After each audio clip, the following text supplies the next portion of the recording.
सर्वप्रथम मान्य सदस्य श्री गगन कुमार थापालाई बोल्न समय दिन्छु। समय 38 मिनट।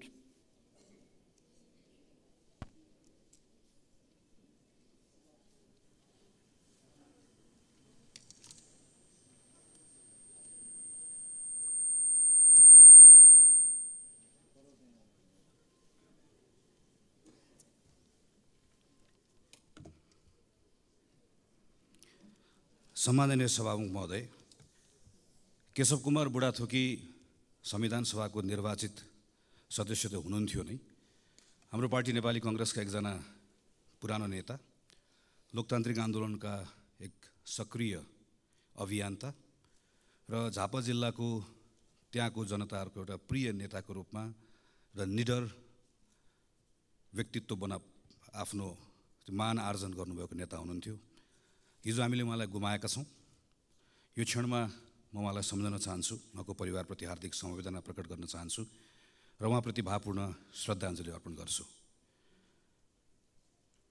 भर्खरै मात्र हामीले जानकारी प्राप्त गऱ्यौँ कि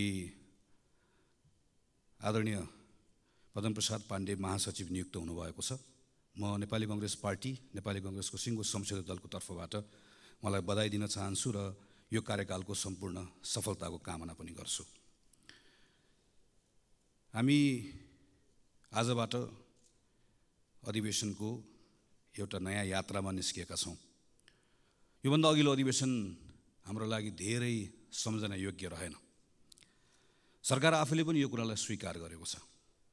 त्यही भएर यो पटक अघिल्लो अधिवेशनभन्दा फरक बनाउँछु भनेर हामीसँग वाचा गरेको छ। यो पटक म थुप्रै संसदलाई काम दिन्छु। खास गरिकन संविधान कार्यान्वयनसँग जोडिएका थुप्रै कानुनहरू बनाउनु बाँकी छन्। ती कानुनहरू बनाउनलाई संसदको यो अधिवेशनमा सांसदहरूलाई भ्याइ नभ्याइ हुन्छ भन्ने सरकारको बाचा छ। अर्थतन्त्रलाई चलायमान बनाउनका निम्ति पनि थुप्रै कानुनहरू परिमार्जन गर्नुपर्नेछ, कानुनहरू बनाउनु पर्नेछ। यी सन्दर्भमा पनि मैले काम गर्छु भनेर भनेको छ। संहिता कार्यान्वयन लगायतका विषयहरू पनि सरकारले प्राथमिकतामा राख्छु भनेर भनेको छ। हामी त्यसको प्रतीक्षा गरिरहेका छौँ।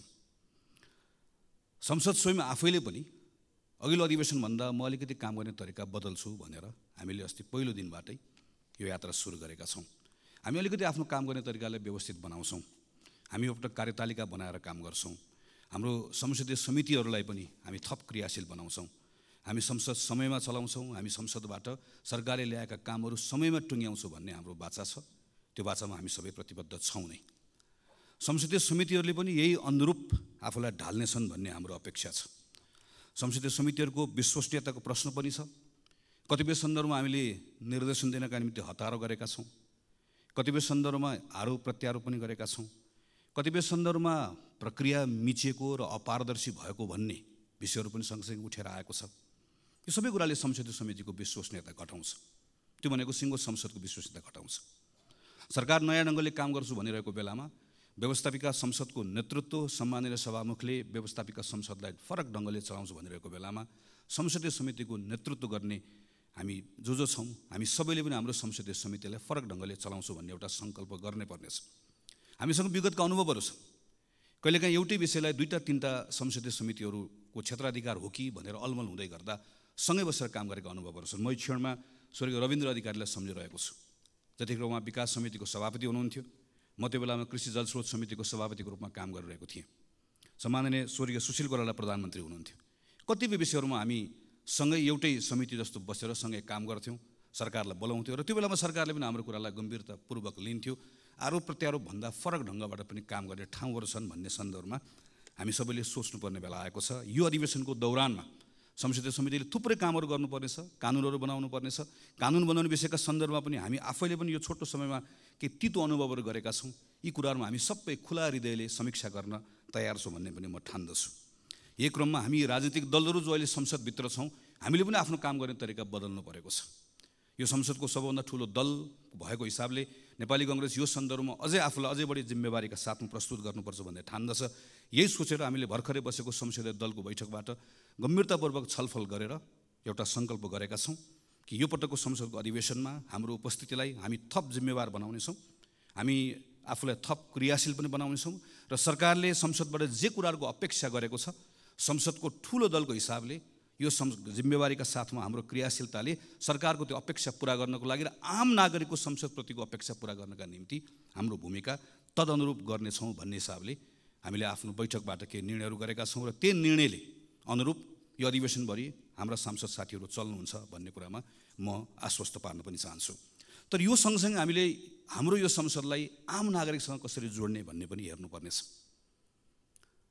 हिजोको मात्र एउटा तथ्याङ्क हामीले हेऱ्यौँ भने पर्यटकहरूबाट जति रकम नेपाल भित्रिन्छ, हामी 10 लाख पर्यटक पुग्यो भनेर भन्छौँ, त्योभन्दा बढी रकम नेपाली विद्यार्थीहरूले बाहिर पढ्नको लागि लिएर गए भन्ने तथ्याङ्क हामीले हिजो मात्र पढ्यौँ। हामीले आफ्नै वरिपरि पनि थुप्रै केटाकेटीहरू बाहिर पढ्न गएको हामीहरू देख्छौँ। हुन त कहिलेकाहीँ हामीहरू मिथ्याङ्कहरूको सहारा पनि लिन्छौँ। नेपालमा खास गरिकन चिकित्सा लगायतका कतिपय विषयका सन्दर्भमा हामीले भ्रामक धारणाहरू बनाएर राखेका छौँ। नेपालको वरिपरि सिमाना क्षेत्रमा दर्जनौँ नर्सिङ कलेजहरू खुलेका छन्, त्यहाँ हजारौँ विद्यार्थीहरू पढ्न गएका छन् भनेर कहिलेकाहीँ आफू आतङ्कित हुन्छौँ, अरूलाई आतङ्कित बनाउँछौँ। हाम्रो सरकारको तथ्याङ्कले भन्छ गएको 3 वर्षमा 300 विद्यार्थी पनि बाहिर पढ्न गएका छैनन् नर्सिङ पढ्नका लागि। अरू विषयहरू पढ्न गएका छन्, अस्ट्रेलिया गएका छन्, क्यानाडा गएका छन्, युरोप गएका छन्, थुप्रै गएका छन्, तर सबै पढ्न भनेर गएका छैनन्। हामीले देख्छौँ कुनै बेला विद्यार्थीहरू बढी बेलायत जान्थे, जतिखेर बेलायतको इमिग्रेसन अलिकति खुकुलो थियो, कुनै बेला अस्ट्रेलिया जान्थे, अहिले क्यानाडा जान्छन्। यो सबै पढ्नको लागि होइन पनि हामीलाई थाहा छ। यसका अरू धेरै पक्षहरू छन्, तर कतिपय विद्यार्थीहरू पढ्नको लागि भनेर गएका छन्, हाम्रो विश्वविद्यालयको कारणले गर्दा गएका छन्। त्यो विश्वविद्यालय शिक्षा सुधार गर्यो भने कतिपय कुरालाई यहाँ रोक्न सकिन्छ। त्यो विश्वविद्यालय क्षेत्रलाई सुधार गर्नका निम्ति केही समयपछि सरकारले यही संसदमा उच्च शिक्षाको विधेयक ल्याउँदैछ, जो अहिले सार्वजनिक भएको छ, हामी त्यसलाई पढि पनि रहेका छौँ। त्यो उच्च शिक्षाको विधेयकमा यो संसदले हामीले काम गर्नुपर्ने छ। हाम्रो विश्वविद्यालयको स्वायत्तता, विश्वविद्यालयको सँगसँगै विविधता, विश्वविद्यालयले मौलिकता पनि कसरी कायम गर्ने, सँगसँगै विश्व बजारका निम्ति हाम्रो विश्वविद्यालय त्यो अनुकूल कसरी हुने भनेर हामीले कानुनमा सँगै काम गर्नुपर्नेछ। तर त्यो कानुन आउनको लागि समय लाग्छ, त्यो कानुन आएर पारित गर्नलाई पनि समय लाग्छ। यो बिचमा त्रिभुवन विश्वविद्यालयको ठाउँ रिक्त भएको छ, त्रिभुवन विश्वविद्यालय सँगसँगै अन्य विश्वविद्यालयहरूको पनि नेतृत्व रिक्त भएको छ। हामीले त्यो बेलामा सुधार गरौँला भनेर अहिले मौका पाएको बेलामा त्रिभुवन विश्वविद्यालयमा हिजो जे गल्ती गरेका छौँ त्यही कुरा दोहोऱ्यायौँ र मौका पाएको बेलामा सुधार गरेनौँ भने हामी यहाँभित्र उच्च शिक्षा सुधार गर्ने भनेर भनिराख्छौँ, छलफल गरिराख्छौँ, मान्य सांसदहरूले तथ्याङ्क प्रस्तुत गरिराख्नुहुन्छ, विद्यार्थी बाहिर गयो भनेर हामी रोइकराइ गरिराख्छौँ। तर संसदले आफूले पाएको जिम्मेवारी हामीले उच्च शिक्षाको विधेयक ठिक ढङ्गले बनाएनौँ र सरकारले मौका पाएको बेलामा त्रिभुवन विश्वविद्यालय, पूर्वाञ्चल विश्वविद्यालय, पोखरा विश्वविद्यालय लगायतको नेतृत्वहरू भागवण्डा नगरिकन विश्वविद्यालयको नेतृत्वको नियुक्ति हेर्दाखेरि नै कुनै पनि नागरिकले टिप्पणी गर्न नसक्ने गरिकन बनाउने मौकाबाट चुक्यो भने हाम्रा कुरा मात्रै हुन्छन्। हामीले यहाँ संसदबाट गर्ने काम र सरकारबाट गर्ने कामलाई आम नागरिकका विषयहरूसँग जोड्न सक्छौँ कि सक्दैनौँ। हाम्रो अहिले विद्यालयहरूमा केटाकेटीहरू पढ्न गइरहेको देशैभरि देख्छौँ हामीहरू। थुप्रै विद्यालयहरू खुलेका छन्, विद्यालयको भवन पनि बनेका छन्, तर एक कक्षामा 100 जना विद्यार्थी भर्ना भएको विद्यार्थीहरू 10-12 कक्षामा पुग्दै गर्दा 30-32 जना विद्यार्थीहरू मात्र बाँकी रहन्छन्। त्योभन्दा पनि डरलाग्दो कुरा अर्को, हाम्रो केटाकेटीहरू विद्यालयमा पढिरहेका छन् तर सिकिरहेका छैनन्, गणित सिकिरहेका छैनन्, विज्ञान सिकिरहेका छैनन्, अङ्ग्रेजी त अझै कम सिकिरहेका छन्। विज्ञान, गणित र अङ्ग्रेजी आएन भने अहिले हामी सूचना प्रविधिको जुन कुरा गरिरहेका छौँ, नलेज इकोनोमीको जुन कुरा गरिरहेका छौँ, नेपालले अघिल्लो पटक जुन हाम्रो ट्रेन छुट्यो भनिरहेका छौँ, अर्को पटक फेरि ट्रेन छुट्छ। 3 कक्षा 4 कक्षा पढ्ने बच्चालाई, 5 कक्षा 6 कक्षा पढ्ने बच्चालाई एकपटक हामीले हेऱ्यौँ भने ती केटाकेटी पढिरहेका छन् तर तिनले गणित, विज्ञान, अङ्ग्रेजी जानिरहेका छैनन् भने अबको 8-10 वर्षपछि, 5-7 वर्षपछि जब तिनीहरू 18-20 वर्षको हुन्छन् र हामीसँग ठुलो जनसङ्ख्या हाम्रो आफ्नो श्रमको बजारमा हामीसँग हुन्छ, तर अङ्ग्रेजी, गणित, विज्ञानको फाउन्डेसन नभएको केटाकेटीहरू भइसके पछाडि हामीले चाहेर पनि केही पनि गर्न सक्दैनौँ। हामी अर्को एउटा मौकाबाट फेरि चुक्छौँ। त्यसलाई जोगाउने हो भने हामीले अहिले काम गर्नुपर्ने 3, 4, 5, 6, 7, 8 विद्यालय शिक्षामा काम गर्नुपर्ने छ। संसदमा विधेयक आइरहेको छ। यो विधेयकलाई अहिले हामी आरोप प्रत्यारोप गर्ने वा लोक रिजाइका निम्ति हामीले आफूलाई प्रस्तुत गर्ने वा कसैको तुष्टिकरणका निम्ति वा आफ्नो राजनीतिक दलको कुनै एउटा आग्रहका निम्ति यसलाई हामी आफ्नो पोजिसनलाई प्रयोग गर्ने वा हामीले यो बेलामा यो जिम्मेवारी पुरा गर्नका लागि हामीले अहिले यो विधेयकमा काम गर्ने हाम्रो अगाडि मौका छ, हाम्रो अगाडि प्रश्न छ। यही बिचमा विधेयक बन्दै गर्दा समय लाग्छ, तर यो बिचको समयमा सरकारले सँगसँगै यो स्कुल एजुकेसनभित्र स्थानीय सरकारहरू छन्, सरकार चलाउने गरेको पार्टी गठबन्धनकै पार्टीहरूको हामीले हेऱ्यौँ भनेदेखि पनि 2/3 भन्दा बढी हाम्रा स्थानीय सरकारहरू छन्। प्रदेश सरकार 7 प्रदेशमा माथि प्रधानमन्त्रीलाई अनुकूल हुने गरिकन 7 प्रदेशका सरकारहरू छन्। त्यो प्रदेशले अहिले स्कुल एजुकेसनमा के काम गर्ने हो, त्यो स्थानीय सरकारले एजुकेसनमा के काम गर्ने हो, यो 1 वर्षको समय खेर कसरी नफाल्ने हो, यहाँनिर हामीले सोच्नुपर्नेछ र हामीले सँगसँगै यहाँभित्रको पार्लियामेन्टमा आएको कानुनमा काम गर्नुपर्नेछ। यति जिम्मेवारी पुरा गऱ्यौँ भने, जसरी अघि मैले उच्च शिक्षाको कुराकानी गरेँ, हाम्रो विद्यालय शिक्षाको क्षेत्रमा केही न केही सुधार हुन्छ, कहीँ न कहीँ हामीहरू पुगिन्छ। यही संसदको यही रोस्टममा उभिएर अहिले के सम्माननीय प्रधानमन्त्री हुनुभएको बेलामा स्वास्थ्य बिमा सम्बन्धी कानुन यहीँ उभिएर पढेको म सम्झन्छु। स्वास्थ्य बिमा सम्बन्धी कानुन हामीले यहाँ प्रस्ताव गरेर यो संसदले पारित गर्दै गर्दा हामीले त्यही बेलामा एउटा परिकल्पना गरेका थियौँ कि प्रत्येक नेपालीलाई स्वास्थ्य बिमामा अनिवार्य रूपमा आबद्ध गरिनेछ र प्रत्येक नेपालीले त्यो स्वास्थ्य बिमा बापत आफ्नो आयको आधारमा योगदान गर्नुपर्नेछ। अहिलेको जस्तो अप्पर क्याप लगाएर 1 लाख दिने, 2 लाख दिने, 3 लाख दिने होइन। एउटा नेगेटिभ लिस्ट हुन्छ, त्यो लिस्टमा भएको त्यो सायद दाँतसँग जोडिएको कुरा होला वा अरू प्लास्टिक सर्जरीसँग जोडिएका कुरा होलान्। यी केही सेवाहरू बाहेक बाँकी रहेका सबै सेवाहरू त्यो बिमित भएको मानिसले सबैको बिमित हुन्छ र प्रत्येक नेपाली, यसको अर्थ प्रत्येक नेपालीले ती सबै सुविधाहरू निःशुल्क रूपमा प्राप्त गर्छ र गुणस्तरीय रूपमा प्राप्त गर्छ र यो दिनको निम्ति हाम्रा सेवा प्रदायक संस्थाहरूलाई कसरी बलियो बनाउने, त्यो सेवा प्रदायक संस्थाहरूमा जनशक्ति कसरी उपलब्ध गराउने, यी सबै विषयहरूका बारेमा अध्ययन पनि भएको छ, यसका बारेमा निर्णयहरू पनि भएका छन्, यसको बारेमा बाटो कसरी जाने भन्ने कुरा तय पनि भएको छ। आज हामीसँग फेरि एउटा मौका आएको छ। हामी अहिले यो काम गर्ने वा अहिले स्वास्थ्य बिमाको हामीले अहिले पछिल्लो समयमा हामीले हेऱ्यौँ भनेदेखि भने यो प्रतिको विश्वास घट्दै गएको छ, झन् थप लथालिङ्ग बन्दै गएको छ। हामीले अहिले यहाँभित्र बसेर, संसदभित्र बसेर स्वास्थ्यको हामी नै आफूले बनाएको कानुनलाई कार्यान्वयन गराउने विषयको सन्दर्भमा हामीले जे भूमिका निर्वाह गर्नुपर्ने हो हामीले निर्वाह गर्नुपर्नेछ, सरकारको ठाउँबाट जे भूमिका निर्वाह गर्नुपर्ने हो सरकारले निर्वाह गर्नुपर्नेछ। यी साना कामहरू हुन्, मैले भनेका योभन्दा धेरै ठुल्ठुला कामहरू अहिलेका काम हुन् भन्ने लाग्न सक्दछ, तर यस्तो होइन। सम्माननीय सभामुख महोदय, अहिले हामी समुदायमा नेपाली कङ्ग्रेस भन्ने एउटा अभियान अन्तर्गत देशैभरि हिँडिरहेका छौँ। खास गरिकन यो पछिल्लो 6-8 महिना 1 वर्षभित्र नागरिकहरू के सोचिरहेका छन्, हामीलाई कसरी हेरिरहेका छन्, सिङ्गो प्रणाली, हाम्रो अहिलेको व्यवस्था, हाम्रो अहिलेको अवस्था, यी सबैको बारेमा नजिकबाट केही कुराहरू सुनौँ भनेर देशभरि साथीहरू हिँडिराख्नु भएको छ। हाम्रो नेताको निधन भएकोले हामीले कार्यक्रम स्थगित गऱ्यौँ र केही समय पछाडि यो कार्यक्रम फेरि अगाडि लिएर जान्छौँ र त्यस पछाडि आएको कुरालाई स्वाभाविक रूपमा हामी संसदमा र अरू मञ्चहरूबाट सबैको अगाडि राख्नेछौँ नै। यो बिचमा म पनि झापाबाट भैरवासम्म हुलाकी राजमार्गको बाटो हुँदै वरिपरिका समुदायहरूसँग अन्तर्क्रिया गर्दै गर्दै हिँडेँ। त्यहाँबाट हिजो काठमाडौँ फर्किएको छु। यो बिचमा मैले देखेँ कि हाम्रा पूर्वाधारहरूको अवस्था, चाहे त्यो ठुलो पूर्वाधार होस्, चाहे झापाको त्यो कन्काई पुल होस्, मोरङको रतुवामाई पुल होस्, वा धनुषाको कमलाको पुल होस्, वा बाटोमा परेका सिँचाइका ठुला आयोजनाहरू हुन् वा साना आयोजनाहरू, चाहे सानो होस् चाहे मध्यम होस्, यी सबै आयोजनाहरूको बेहाल छ। अहिले भर्खर पनि यहाँ बाटोको कुरा निस्क्यो, सडकको कुरा निस्क्यो। अहिले नारायणगढ बुटवलको सडकबाट हामीहरू धेरै हिँडेका छौँ। हामी अहिले यही यता पोखरासम्म जाने बाटोमा पनि सबैजना हिँडेका छौँ। हामी यो विषयमा छलफल गर्दै गर्दा के कुरा भन्छौँ भने कहिलेकाहीँ हामी ऐनमा समस्या छ त्यस कारणले गर्दा भयो भनेर भन्छौँ, कहिले वन मन्त्रालयले रुख काट्न दिएन त्यस कारणले गर्दा भयो भनेर भन्छौँ। अहिले पछिल्लो समयमा के भन्न थालेका छौँ भने सरकारले भुक्तानी दिएन त्यस कारणले गर्दा समस्या भयो भनेर भन्छौँ। सरकारले फेरि चाहिँ मैले भुक्तानी दिन खोजेको तर समयमा गर्नुपर्ने काम नसकेको कारणले गर्दा भएन भनेर भनेको हामीहरू सुन्छौँ। र यो सन्दर्भमा हाम्रो संसदभित्र हामी छलफल गर्दै गर्दाखेरि सजिलैसँग हामी एकअर्कालाई आरोप प्रत्यारोप लगाउँछौँ। तर अलिकति गहिरेर हामीले हेऱ्यौँ भनेदेखि भने हामी सबै सरकारमा बसेका छौँ। कतिपय जुन सडकको बारेमा आज हामी त्यहाँ बसेर चर्चा गरिरहेका हुन्छौँ, प्रश्न गरिरहेका हुन्छौँ, ती कतिपय सडक त आफैले सुरुवात गरेका सडकहरू छन्, आफैले शिलान्यास गरेका सडकहरू छन्। हामी प्रदेशको सरकारको सन्दर्भमा हेऱ्यौँ, स्थानीय सरकारको सन्दर्भमा हेऱ्यौँ र कतिपय म त सरकारमा थिएन भन्ने कुनै दलले हेर्ने हो भने पनि आफै भित्र एकचोटि हेऱ्यो भनेदेखि भने कुनै बेलामा तिनै पूर्वाधारहरू बनाउने निकायको नेतृत्व गरेका साथीहरू त्यहीँ वरिपरि प्रशस्त भेटिन्छ। यसको अर्थ यो कुनै एउटा व्यक्तिको, कुनै एउटा दलको, कुनै एउटा सरकारको र कुनै एउटा समयको मात्र होइन, हामी सबैको सामूहिक असफलता हो। हामी हाम्रो पूर्वाधार समयमा बनाउन सकिरहेका छैनौँ। हामी यो सन्दर्भमा चाहे स्थानीय सरकार होस्, चाहे प्रदेश सरकार होस्, चाहे सङ्घको सरकार होस्, चाहे पुल होस्, चाहे सडक होस्, चाहे राम होस्, चाहे हरि होस्, जसले जिम्मा लिए पनि, जसले कुर्सीमा बसे पनि हामी कसैले पनि हाम्रो पूर्वाधार समयमा बनाउन सकिरहेका छैनौँ। समथिङ इज रङ, केही न केही कुरा ठिक भइरहेको छैन। त्यो ठिक गराउने कुराको सन्दर्भमा आज हामीसँग त्यो एउटा जिम्मेवारी छ, मौका पनि छ। हामीले कानुनलाई भनेका छौँ सार्वजनिक खरिद ऐनमा यो समस्या भयो भनेर भनेका छौँ।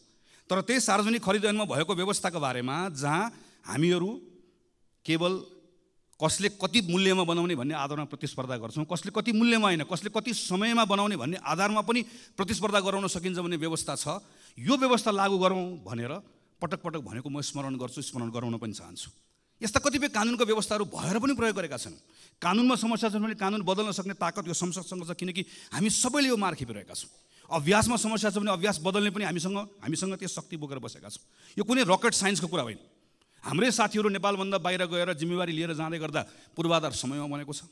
हाम्रै कामदारले गरेका छन्। हामी जसलाई ठेकेदार भनेर भन्छौँ त्यो पनि एउटा व्यवसाय हो, त्यो पनि एउटा जिम्मेवारी हो। तिनै मानिसहरू ठेकेदार भएर मिडल इस्टमा गएर अहिले संयुक्त राज्य अमेरिकामा गएर कतिपय ठाउँहरूमा गएर राम्रोसँग प्रतिस्पर्धा गरेर काम गरिरहेका छन्। तर हामीहरू यहाँ किन चुकिरहेका छौँ?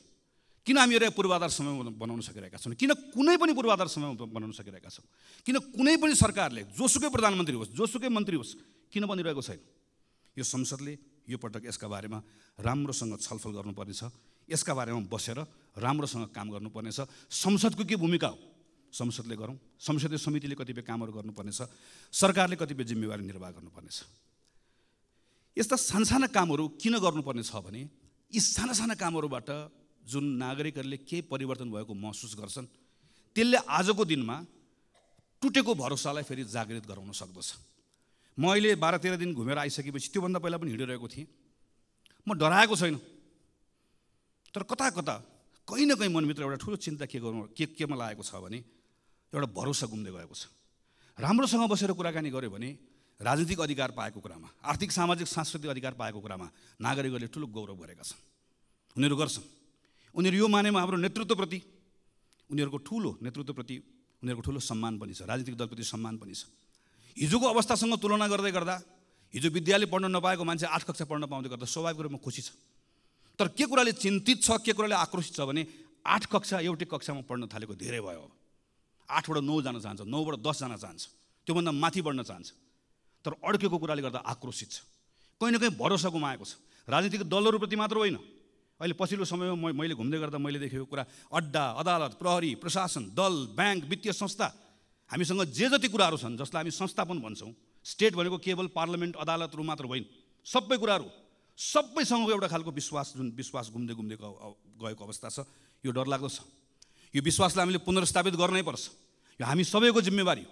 यो विश्वास पुनर्जागृत गर्न सकिएन, भरोसा फेरि स्थापित गर्न सकेन भने हामी सबैले गुमाउने अवस्था आउँछ। यसका निम्ति फेरि पनि सबभन्दा बढी काम गर्नुपर्ने, सबभन्दा बढी जिम्मेवारी लिनुपर्ने सरकार सञ्चालन गर्नेले नै हो। सरकार सञ्चालन गर्ने कुरामा फेरि पनि सरकारको नेतृत्व गर्नेले नै हो। मैले यो संसदमा पटक उभिएर त्यस कारणले भनेको छु र फेरि पनि त्यो कुरा दोहोऱ्याउन चाहन्छु। प्रधानमन्त्री नै हो, प्रधानमन्त्री लिडर हो, प्रधानमन्त्री क्याप्टेन हो। प्रधानमन्त्रीले सरकार सञ्चालन गर्दै गर्दा सबैलाई सँगै लिएर गएर अपेक्षित परिणाम दिन सक्दै गर्दा त्यसले एउटा विश्वास जागृत गराउन सक्छ। हामीले अस्ति मात्रै 1 वर्षको आफ्नै कार्यकालको समीक्षा गरेर प्रधानमन्त्रीले केही कुराहरू घोषणा गरेको सुन्यौँ। कतिपय कुराहरूको आत्मस्वीकारोक्ति छ, कतिपय कुराहरू भएका कमजोरीहरूलाई स्वीकार गर्नुभएको छ, कतिपय कुराहरूको सन्दर्भमा नयाँ गर्ने कुराहरूको बारेमा केही सङ्कल्प पनि गर्नुभएको छ। तर त्यही पुसबाट यहाँसम्म आइपुग्दै गर्दाका केही महिनाभित्रका गतिविधिहरू हामीले हेऱ्यौँ भनेदेखि भने प्रयासहरू गर्न खोजिएको छ, तर अझै पनि त्यहाँ ठिक ढङ्गबाट त्यसलाई त्यो लय पक्रेको छैन भन्ने हामीले महसुस गरेका छौँ। मलखाद नपाएको कुरा यो संसदमा मैले गर्न थालेको 64-65 सालदेखि प्रत्येक वर्षको सिजन हुन्छ। हामी ठ्याक्क अब चैत वैशाखतिर आएपछि मलको बारेमा कुरा गर्छौँ, ठ्याक्क हामी असार आएपछि विपदको बारेमा। संसदको क्यालेन्डर बनाउँदै गर्दा मलको कुरा गर्ने, एसएलसीमा फेल भएको कुरा गर्ने भने क्यालेन्डर बनाइदिए पनि हुन्छ। कुन समयमा कुन महिनामा के को कुरा हुने भन्ने कुरा यसमा हामी गएको 10-12-15 वर्षदेखि लगातार त्यही विषयमा त्यो महिनामा ठ्याक्क कुरा गर्छौँ, त्यसलाई बिर्सन्छौँ, फेरि अर्कोचोटि आउँछ अर्को कुराकानी गर्छौँ। अहिले यस्ता लामो समयदेखि रोकिएका विषयहरूमा केही गर्नुपर्छ भनेर प्रधानमन्त्रीले छलफल गरेको हामीले देख्यौँ। तर छलफल गरिसके पछाडि आज छलफल भयो, मैले भनेको 10 दिनभित्रमा 15 दिनभित्रमा यति काम गर्ने भनेर निर्देशन दिएको पनि हामीले पढ्यौँ। योभन्दा अगाडिको प्रधानमन्त्रीले निर्देशन नदिएकोले अहिले मैले निर्देशन दिएकोले गर्दा हुन्छ भन्ने सोचबाट बाहिर निस्कनुपर्छ। निर्देशनले हाम्रो समस्याको समाधान गर्दैन। प्रधानमन्त्रीले निर्देशन दिएको देखेपछि मन्त्रीले पनि निर्देशन दिने हो, मन्त्रीले दिएको देखेपछि संसदीय समितिले पनि निर्देशन दिने हो। सबैलाई निर्देशन दिने मात्रै हो। स्थानीय सरकारहरूको हालत यही छ, प्रदेशको सरकारको हालत यही छ। त्यसैले यहाँभित्र हाम्रो समस्याको समाधान खोज्नका निम्ति अतिरिक्त पहल कदमी चाहिएको छ। त्यसैले म फेरि दोहोऱ्याएर भन्छु, कि प्रधानमन्त्रीले त्यो सिंहदरबारभित्र प्रधानमन्त्रीको कुर्सीमा बसेर दिनको 10 देखि 5 बजेको समय जसरी एउटा कुनै संस्थाको प्रमुखले जसले संस्थाको नेतृत्व गरेको हुन्छ दिनको निश्चित समय आफूले दिएको जिम्मेवारी भन्दा बाहेक अरू कुनै जिम्मेवारीको बारेमा चिन्तन गर्दैन, सोच्दैन, त्यसैलाई प्राथमिकतामा राख्छ। नेपालको प्रधानमन्त्रीले पनि त्यसै गरिकन काम गर्नै पर्छ। त्यसपछि मात्रै त्यो उपलब्ध भएको समयको बिचमा गरिने छलफलले समस्या पनि देखाउँछ, समस्याको पहिचान पनि हुन्छ, समाधान कसरी खोज्ने भन्ने कुरा पनि जान्छ र त्यसैले हामीलाई टुङ्गोमा पनि पुर्याउँछ। काम गर्ने तरिका नबदलिकन फरक परिणाम आउँदैन। उही काम गरेर फरक परिणामको अपेक्षा गर्ने कुरा केवल मूर्खता मात्रै हुन्छ। त्यसको सुरुवात स्वयं प्रधानमन्त्रीबाट गरिनुपर्छ। नागरिकहरूको बिचमा अर्को भएको ठुलो आक्रोशको विषय भनेको सुशासनको विषय हो। सुशासनको सन्दर्भमा हाम्रा संवैधानिक निकायहरूले अत्यन्त पारदर्शी ढङ्गले नै काम गर्ने हो। यो सरकारको कुरा मात्र होइन, राज्यको अरूको निकायहरूको पनि त्यत्तिकै दायित्व छ। संविधानले सृजना गरेका संस्थाहरूले पारदर्शी ढङ्गले काम गर्नुपर्नेछ। उसको विश्वसनीयतामाथि पनि प्रश्नहरू उठेका छन्, ती विश्वसनीयताले काम गर्नुपर्नेछ। सम्मानित अदालतको पनि यसमा भूमिका छ, संसदीय समितिहरूको पनि भूमिका छ, तर फेरि पनि सबभन्दा ठुलो भूमिका सरकारकै छ। सरकारले सुशासनको सम्बन्धमा मैले काम गरेँ भनेर हुँदैन। सरकारले गरेको कामहरू नागरिकले महसुस गर्न पाउनुपर्छ। नागरिकहरू आफैले त्यो कुरालाई नजिकबाट निहालेर हेरेका हुन्छन्। सरकारले गरेको काममा कुनै पूर्वाग्रह नहोस्, तर सँगसँगै सरकारले गरेको काम सुशासनका निम्ति गरेका पहल कदमीहरू कतैबाट प्रभावित पनि नहोस्। प्रहरी, प्रशासन, अड्डा लगायतका कुराहरू कुनै खालका लोक रिझाइका निम्ति, कुनै स्टन्टबाजी गर्नका निम्ति, कुनै पत्र पत्रिकाको हेडलाइनमा आउनका निम्ति उसले कुनै पनि निर्णयहरू नगरोस् भन्ने कुराको स्वाभाविक रूपमा अपेक्षाहरू रहन्छ। यसो गर्दै गर्दा संसदको पनि पूर्ण रूपमा सरकारलाई साथ रहनुपर्छ। हाम्रो पनि डबल स्ट्यान्डर्ड हुनु हुँदैन। हामीले पनि घटना हेरेर, प्रकरण हेरेर आफ्ना निर्णय, आफ्ना मतहरू बनाउनु हुँदैन। जोसुकै होस्, जतिसुकै शक्तिशाली होस्, राजनीतिक शक्ति होस् कि आर्थिक शक्ति होस्, नेपालको सार्वजनिक जग्गा कसैले हडप्छ भने सजाय पाउनु पर्दैन, दण्ड पाउनु पर्दैन। जतिसुकै शक्तिशाली होस्, जुनसुकै पदमा बसेको होस्, हातमा ताकत होस्, कलम होस्, नागरिकता बनाउनलाई कृत्य गर्छ भने फलानु दलसँग जोडिएको छ, त्यस कारणले गर्दा कृत्य गरे पनि उसको कृत्य माफी हुन्छ, चल्छ। जतिसुकै शक्तिशाली होस्, जुनसुकै ताकत भएको होस्, आम नागरिकहरूले निक्षेप सङ्कलन गरेर जम्मा गरेको सहकारीमा ठगीको धन्दा चलाउँछ, ठगीको धन्दाको मतियार हुन्छ भने कानुनी कारबाहीको दायरामा आउनु पर्दैन, कानुनले कारबाही गर्नु पर्दैन। त्यसैले सुशासनको आजको दिनको मन्त्र बनेको कानुनको शासन, विधिको शासन, चाहे जग्गा मिच्ने होस्, जग्गा हडप्ने होस्, चाहे नागरिकताको कृत्य गर्ने होस्, चाहे सहकारीमा ठग्ने होस्, यताको होस् उताको होस्, जुनसुकै दलको होस्, दलभन्दा बाहिरको होस्, जतिसुकै शक्तिशाली होस्, कसैले पनि उन्मुक्ति पाउनुहुन्न। एउटा सर्वसाधारण नागरिकले, एउटा नेपाली नागरिकले जे गर्दा दण्ड पाउँछ भने शक्तिशालीलाई पनि त्यो कानुन त्यसरी नै लागू हुनुपर्छ। जुनसुकै अवस्थामा पनि, जुनसुकै अर्थमा पनि नेपाल सरकारले यो बाटो यसरी समात्दै गयो भने बल्ल एउटा विश्वासको वातावरण बनाउन सक्छ। अनि सँगसँगै राज्य भएको उपस्थितिको भरोसा दिलाउने कुरा, सुशासन सँगसँगै राज्यको उपस्थिति दिलाउने कुरा, केही विशिष्ट प्रकरणहरूका सन्दर्भमा मेरो राज्यले, मेरो सरकारले के गरिरहेको छ नागरिकले हेरिरहेको हुन्छ। हामी यो संसदमाबाट सुन्न चाहन्छौँ सम्माननीय प्रधानमन्त्रीकै मुखबाट जाजरकोट रुकुममा भूकम्प पीडितहरूको अहिले अवस्था के छ भन्ने कुरा पत्र पत्रिकामा आउन छोडे भनेर तिनका बारेमा हामीले सोच्न छोड्यौँ, हामीले छलफल गर्न छाड्यौँ, राज्यले त्यसका बारेको संवेदनशीलता गुमायो भने राज्य हुनुको अर्थ हुँदैन। हामी विपिन जोशीका बारेको कुरा यहाँ बसेर थाहा पाउन चाहन्छौँ। हामी यो बेलामा रुसमा अलपत्र परेका नेपाली युवाहरू फर्काउनका निम्ति सरकारले गरेको प्रयास अपुग भयो, अपर्याप्त भयो। त्यसका निम्ति थप काम गर्नुपर्छ। ती जसरी लगेका हुन् त्यो लानेहरू एउटा एउटा ठगलाई छाड्नु पनि हुन्न, एउटा एउटाले दण्ड पनि पाउनुपर्छ, तर तिनका निम्ति सम्पूर्ण प्रयास लाउनुपर्छ। एउटा एउटा आमाको आँखामा बगेको आँसु पुछ्नका निम्ति राज्यले सम्पूर्ण ताकत लगाउनुपर्छ, अनि बल्ल राज्य भएको अनुभूति हुन्छ। सडक दुर्घटनामा मरेका मानिसहरूका बारेमा मर्छ, रिपोर्ट बन्छ, सहकारीबाट ठगिएका मानिसहरूका बारेमा रिपोर्ट बन्छ। ती सबै रिपोर्टहरू दराजमा गएर थन्किएर बसेका छन्।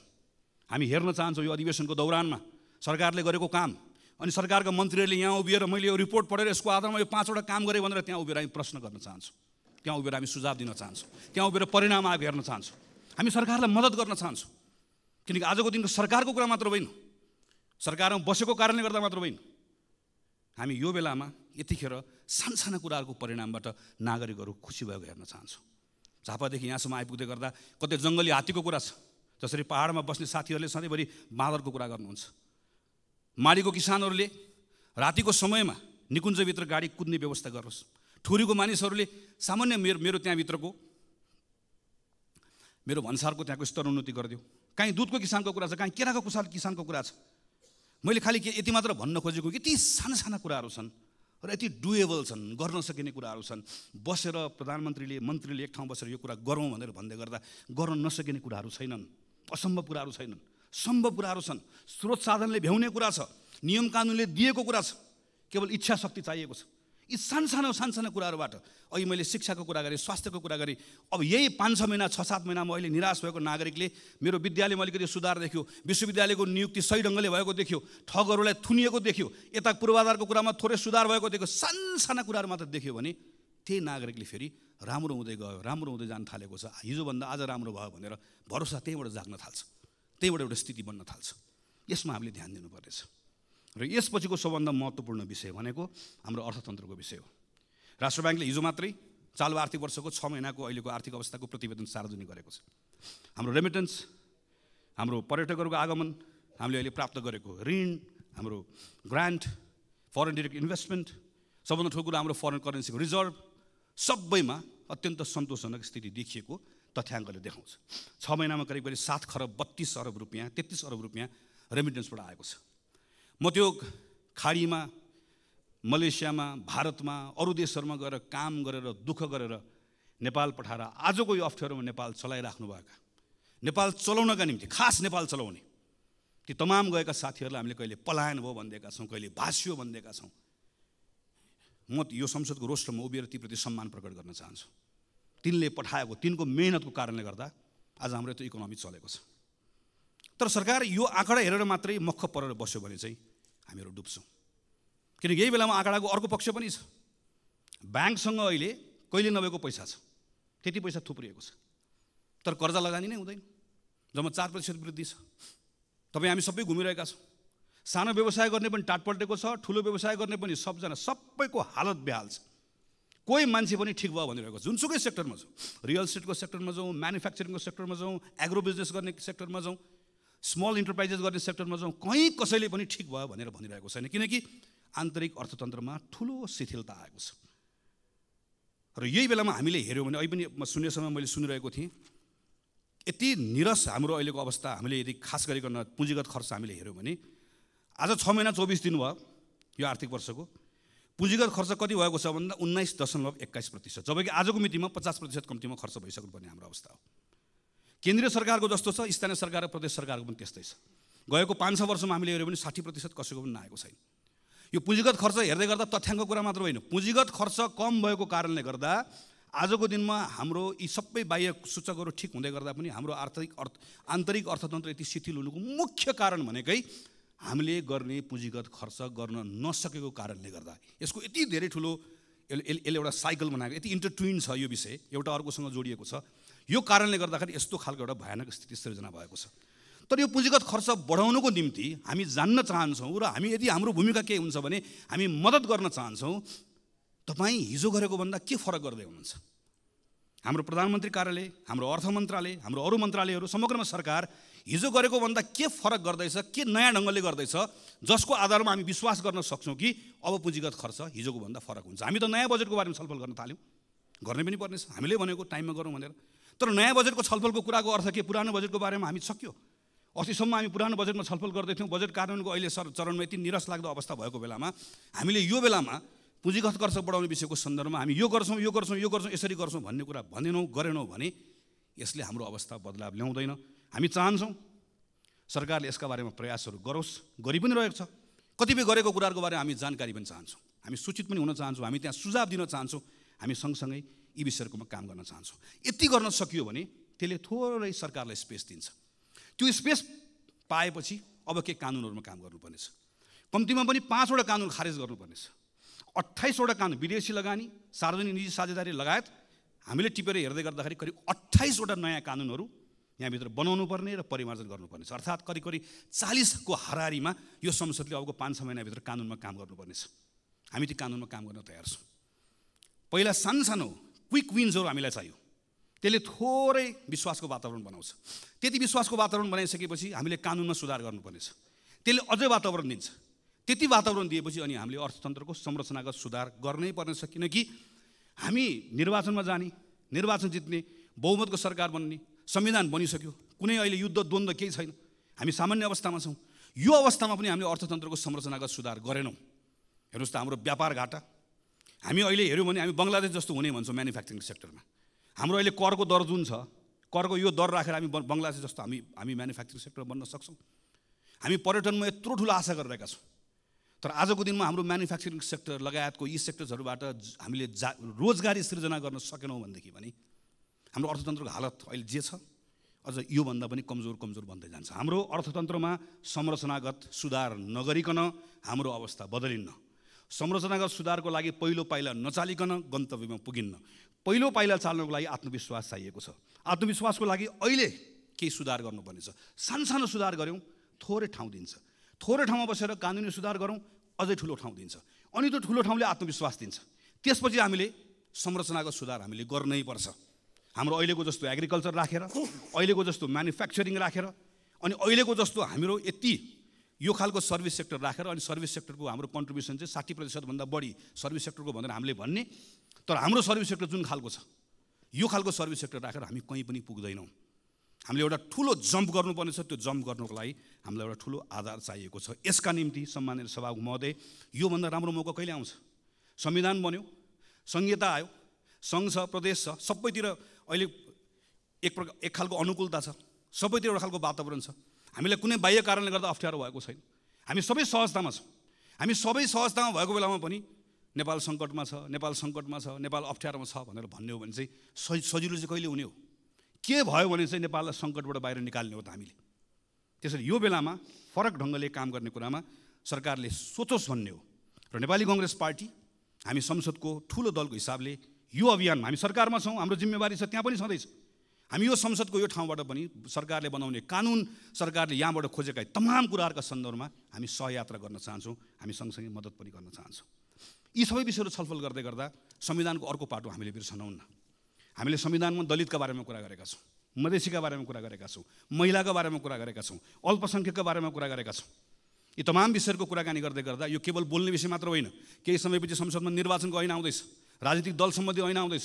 यी तमाम कानुनहरूमा छलफल गर्दै यो पटक संसदले यहाँभित्र फेरि के हाबी नहोस् भन्नेतर्फ सचेत रहनै पर्छ भने संविधानको त्यो मर्म जसले दलित, महिला, मधेसी, मुस्लिम सबैको, अल्पसङ्ख्यक सबको समान प्रतिनिधित्वको कुरा गर्छ, समान हैसियतको कुरा गर्छ, हाम्रा कानुनहरू पछाडि नफर्किउन्, हाम्रा कानुनहरू यो त्यो रिग्रेसिभ बाटोमा नजाओस् भन्नेतर्फ पनि संसदको यो अधिवेशनमा हामीले यथेष्ट ध्यान पुर्याउनु पर्नेछ। पछिल्लो समयमा हामी के देख्दै गएका छौँ भने डेमोक्रेसीको एउटा सुन्दर पक्ष भनेको असहमति राख्न पाउने कुरा हो, आफ्नो फरक मत राख्न पाउने कुरा हो। तर केन्द्र कतिपय ठाउँमा सङ्घको सरकार पनि हामी कतिपय ठाउँमा अनुदार हुँदै गर्दा त्यसको सिको प्रदेशको सरकारले, त्यसको सिको स्थानीय सरकारहरूले गर्न थालेर एउटा नागरिकका समूहले आफ्नो मागहरू राख्दै गर्दा, हाम्रो असहमतिहरू राख्दै गर्दाखेरि हाम्रो सिभिक स्पेसहरू हामीले खुम्चाउँदै जाँदै गर्दा, साँगुरो बनाउँदै जाँदै गर्दा यसले अनुदार चेहरा देखाउने, चरित्र देखाउने मात्र होइन, त्यसले त्यो डेमोक्रेसीको सबैभन्दा सुन्दर पक्षलाई सङ्कुचित गर्दै गर्दा यो प्रतिको विश्वास पनि उड्दै जान्छ। यो तर्फ पनि सरकार सचेत रहनुपर्नेछ र संसद पनि सचेत रहनुपर्नेछ। हामीले पनि सरकारलाई यो सन्दर्भमा हामी यो त्यो नभनिकन उसलाई सचेत गराउनु पर्ने, उसलाई ख्याल गराउनु पर्नेछ कि डेमोक्रेसीमा यहाँ संसदभित्र मात्र होइन, संसदमा हामीले सरकारलाई औँला तेर्साउन पाएको जस्तै नागरिकले पनि रत्न पार्कमा बसेर सरकारलाई औँला तेर्साउन पाउनुपर्छ, चाहे त्यो स्थानीय सरकार होस्, चाहे त्यो सङ्घको सरकार होस्। त्यो स्पेस यदि खुम्चिँदै गयो, साँगुरो हुँदै गयो भने त्यो आक्रोश सिङ्गो प्रणालीले थेग्नुपर्ने अवस्था आउँछ, जुन हामीले थेग्न नसक्ने अवस्था बन्न सक्दछ। त्यसैले सम्माननीय सभामुख महोदय, नेपाली कङ्ग्रेस पार्टीको तर्फबाट हामी यो पटकको यो अधिवेशन यसपटक हाम्रै माग, हामी सबैको माग रह्यो। हामी बजेटको प्री बजेट छलफल पनि अहिले गर्दैछौँ। यसलाई पनि हामी सार्थक बनाउन चाहन्छौँ, यो औपचारिकता मात्र नहोस् भन्ने चाहन्छौँ। हामी सरकारले भनेका तमाम जुन कमिटमेन्ट अनुसारको कानुनहरू यो संसदको अधिवेशनमा आओस् भन्ने चाहन्छौँ। त्यो सक्रियतापूर्वक त्यसमा हामीहरू भाग लिएर अन्य दलहरूसँग पनि सहकार्य गरेर हामी छिटोभन्दा छिटो हाम्रो संविधानको मर्म अनुसारको कानुनहरू बनाएर यहाँबाट पारित होस् भन्ने अवस्था होस् भन्ने हामी चाहन्छौँ। यो अधिवेशनमा सम्माननीय सभामुख महोदयले प्रारम्भमा भन्नुभएको जस्तै यसलाई हामी जिम्मेवार बनाउँछौँ, व्यवस्थित बनाउँछौँ, तर सँगसँगै सांसदहरूले राख्नुभएको कुराहरू चाहे शून्य समयमा होस् चाहे विशेष समयमा होस्, यहाँबाट उठेका ती प्रश्नहरू केवल प्रश्नका रूपमा मात्र नरहोस्, सरकारले निरन्तर रूपमा त्यसको जवाफ दिने अवस्था बनोस्। हामी यो सन्दर्भमा काम होस् भन्ने चाहन्छौँ। हामी यो बिचको समयमा यहाँभित्र दलहरूका बिचमा कैयन कुराहरू छन्, चाहे त्यो टिआरसीको कुरा होस्, चाहे हाम्रो अन्तर्राष्ट्रिय सम्बन्धको कुरा होस्, कतिपय कुराहरूमा हामीले एउटा साझा धारणा बनाउनु पर्नेछ, समान धारणा बनाउनु पर्नेछ। संसदभित्र हुने छलफलले, यहाँभित्र हुने वाद विवादले, यहाँभित्र हुने बहसले एकतालाई बल पुर्याओस्।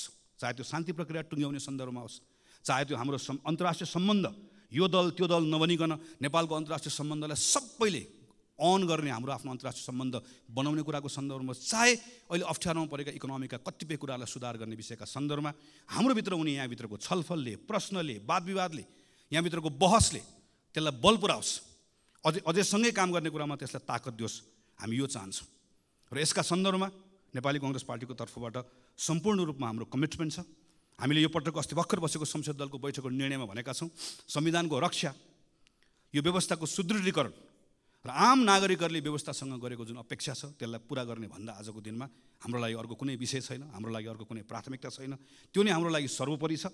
त्यही मान्यताका साथमा यो पटकको संसदको अधिवेशनभरि यो हाम्रो पार्टीको तर्फबाट यहाँ उपस्थित रहनुभएको सबै सांसद साथीहरूले व्यक्तिगत रूपमा पनि र कतिपय ठाउँमा संसदीय समितिभित्र सबै ठाउँमा कानुन निर्माण गर्ने कुरामा, संसदको बहसमा, छलफलमा यी सबै कुराहरू सकारात्मक ढङ्गबाट जिम्मेवारीका साथमा क्रियाशील भएर कानुनहरू निर्माण गर्ने कुरा निष्कर्षमा पुगोस्। सरकारमाथि निरन्तर प्रश्न पनि होस्, कतिपय ठाउँमा प्रतिरोध पनि होस्, बहस पनि होस्, छलफल पनि होस्, सुझाव पनि होस्, सहकार्य पनि होस्। यी विषयका सन्दर्भमा हाम्रा सांसद साथीहरूले काम गर्ने भन्ने सन्दर्भमा जुन स्वाभाविक पनि छ, तर अझै बढी जोड दिएर हामीले अस्ति भर्खर भएको बैठकबाट निर्णय गरेका छौँ। त्यसैले आज पहिलो हाम्रो पार्टी दलको तर्फबाट आफ्नो विषयहरू राखेर आफ्नो विषयहरू टुङ्ग्याउने क्रममा म सिङ्गो सम्मानित सभामुख महोदय मार्फत सिङ्गो संसदलाई यो कुरामा आश्वस्त पार्न चाहन्छु कि जसरी यो अहिलेको यो अधिवेशन यसलाई सार्थक बनाउने भनेर सरकारले, सम्माननीय सभामुख महोदयले, सबै राजनीतिक दलका शीर्ष नेताहरूले, हामी सबैले एउटा सोच बनाएका छौँ, सङ्कल्प बनाएका छौँ। यो सङ्कल्पलाई पुरा गर्ने साथमा हामी नेपाली कांग्रेस पार्टीको तर्फबाट 100% हाम्रो यसमा संलग्नता रहन्छ, 100% हाम्रो सक्रियता रहन्छ र हामी अन्य दलहरूसँग, संसदभित्र रहनुभएका तमाम अरू सबै दलहरूसँग कानुन निर्माण गर्ने कुरा, सुशासनका कुरा, भ्रष्टाचार अन्त्य गर्ने कुरा र हाम्रो अर्थतन्त्रलाई चलायमान बनाउने कुरा र संविधानलाई कार्यान्वयन गर्ने कुरा, खास गरिकन संघीयताको कार्यान्वयन गर्ने कुरा, सुशासनको कुरा लगायतका तमाम विषयहरूका सन्दर्भमा हामी सहकार्य पनि गर्न चाहन्छौँ। ती सहकार्यको त्यो सहकार्य गर्ने विषयको सन्दर्भमा पनि हामीहरू खुला छौँ र हामी किन पनि यो ठान्दछौँ भने आजको यो घडी, अहिले यो बेलाको समय यत्रो सफलता प्राप्त गरिसकेपछि यही संविधान सभामा, पहिलो संविधान सभा त्यसका दृश्यहरू याद छ, दोस्रो संविधान सभा त्यसको दृश्यहरू याद छ, त्यति अप्ठ्यारो समयहरू हामीले पार गरेर आयौँ। आज त धेरै सहजता छ, धेरै अनुकूलता छ, तर यो सहजता र अनुकूलताको बिचमा पनि एक प्रकारले सम्मानित सभामुख महोदय राजनीतिक दलहरूको अग्नि परीक्षाको जस्तो समय छ। तर यो दलको मात्र अग्नि परीक्षा होइन, सिङ्गो लोकतान्त्रिक प्रणालीको अग्नि परीक्षा जस्तो छ। लोकतान्त्रिक प्रणालीको मात्र होइन, हाम्रो समय नै एक प्रकारले अग्नि परीक्षामा गएको जस्तो भएको छ। किन? हामी अहिले चुक्यौँ भने त्यसबाट जे क्षति हुन्छ त्यो क्षतिको पूर्ति सानो समयले गर्न सकिन्न, सानो स्रोतले गर्न सकिन्न। हामीसँग चुक्ने सुविधा छैन। हामीले यो पटक हामी सबैले आफ्नो ठाउँबाट आफ्नो भूमिका निर्वाह गऱ्यौँ भने हामी त्यो चुकाइमा पर्दैनौँ। त्यसका निम्ति संसदको अधिवेशन सार्थक होस्, हामी हाम्रो ठाउँबाट आफ्नो जिम्मेवारी निर्वाह गर्छौँ। हामी सबै आफ्नो जिम्मेवारी निर्वाह गर्ने कुरामा त्यही बाटोमा अगाडि बढौँ भन्ने हाम्रो शुभेच्छा राख्दै, शुभकामना राख्दै मेरो आफ्नो कुरा टुङ्ग्याउँछु। धन्यवाद, नमस्कार, जय नेपाल।